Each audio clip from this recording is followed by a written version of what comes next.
Wenye viti wa chama cha ODM katika kaunti ya Nairobi ambao wanadai kuwakilisha sauti za wanachama mashinani wamejitokeza leo na kulalamikia kutengwa kwao katika maamuzi muhimu ya chama hicho.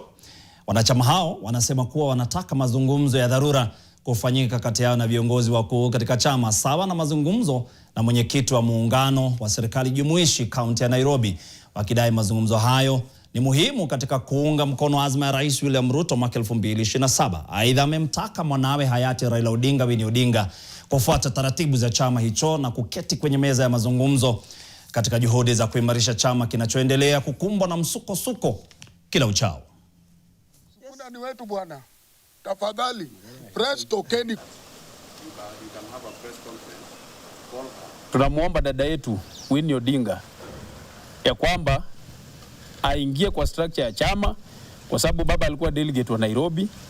Yeye akuja aongee na sisi kwa sababu sisi tuko na mandate ya wananchi ambao ni wana ODM. Bado mtaona tu Sifuna ni secretary general na yeye ni wa Nairobi.